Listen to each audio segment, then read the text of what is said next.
Recently, ladies and gentlemen, the man, the myth, the legend, MrBeast himself has been in a lot of hot water. And when I say recently, it's been like a month now. I swear I've seen this dude's name on every front line on Twitter ever. And I know I'm a little late to this, mostly because I was moving my setup and I was on vacation and there was just a lot going on. And I wanted to still talk about it because I think it's important to talk about situations like this, especially when it involves such a huge fucking massive YouTuber like MrBeast. Now, I watched both the videos that came out from the user Dogpack404, I believe his name was, and they're pretty long videos. They're pretty in-depth, about an hour long for both. So most of my information about this video and about MrBeast in general and the accusations made against him are going to be from those two videos alone, and maybe some things from Twitter, maybe. I don't normally like to base my takes on Twitter because Twitter is about as trustworthy as a pathological liar, to be honest.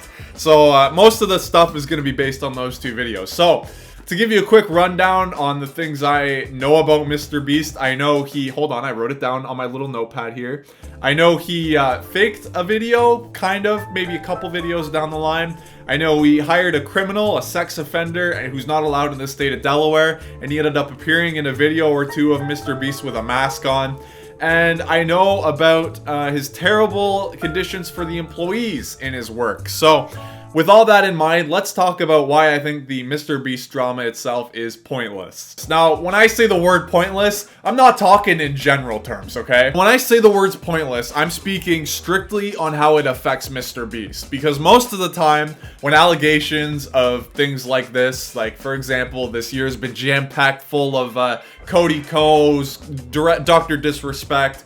Literally, there's been so many that I've lost count. More often than not, you want these people to be gone. Canceled, completely off the internet, you know, that whole sort of deal. The thing is, MrBeast is unironically probably uncancelable at this point. Or at least pretty close, or as close to uncancelable as you can get. The fact of the matter is, MrBeast is on a completely other level of YouTube that neither me or you could ever understand. Dude is, like, for example, we are all here.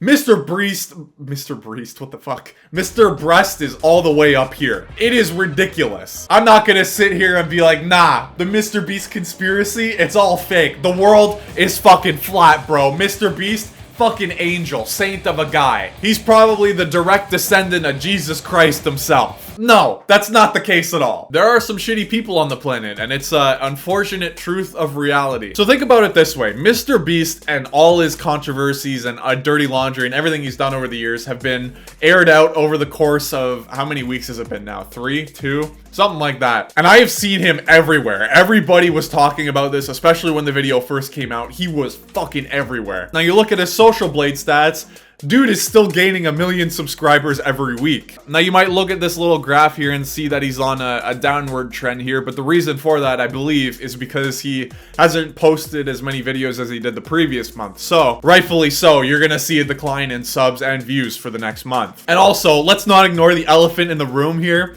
Dude still got 2 billion views last month. So it's not like his entire empire is collapsing around him like that scene in Pirates of the Caribbean where the dude is walking off the ship and everything's blowing up around him.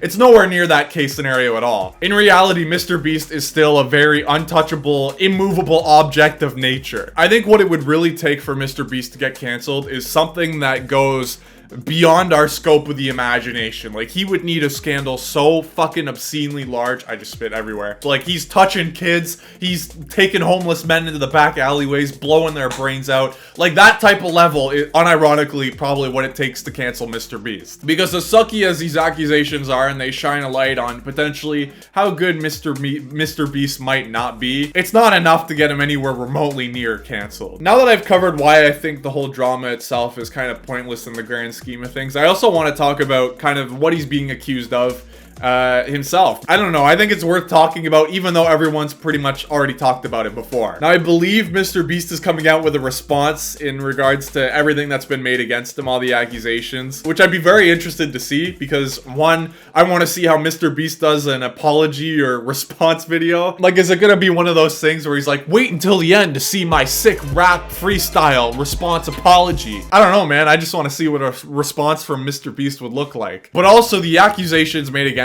him are pretty pretty evidence-backed, you could say. All the dots seem to line up perfectly on the graph, especially the one about being a terrible place to work. Over the course of the last 5 years even, I remember MrBeast editors and past employees coming out and saying that he was horrifically bad to work for. And as sad as it is, I wholeheartedly believe that MrBeast or pretty much any YouTuber is probably terrible to work for. Now, you know what? I'll scale that back a little bit. I'll say any YouTuber that has this massive company around them. They are the ones that are probably not so great to work for, because most media in general are not great to work for. The toughest part is, more often than not, when you're working for a creative company, like for a film company or a YouTuber or whatever, it is usually absolutely terrible. So this is nothing new. And even going outside the MrBeast circle, I happen to know an editor who works for a very, very large YouTuber, over 10 million subs. They're probably at 20 million by now. And they are a terrible person to work for. I mean, some of the stories I've heard coming from that place is fucking crazy. And it's very unfortunate that that's kind of the, I don't want to say norm, because I know not every YouTuber or company of YouTubers is like that anyway. But it is a shame that it's so common, or at least feels like it's so common. Anyway, I think it'll be interesting to see what happens going on in the next few weeks, especially when Dogpack404 makes his third and final video, which I believe is in the works right now as I make this. And I'll be more curious to see how MrBeast responds, because I think it'll be interesting. This is definitely the biggest YouTuber to ever respond to a controversy before, so lots to look forward to in the future, I guess. Yeah, fuck, this is gonna be crazy, man.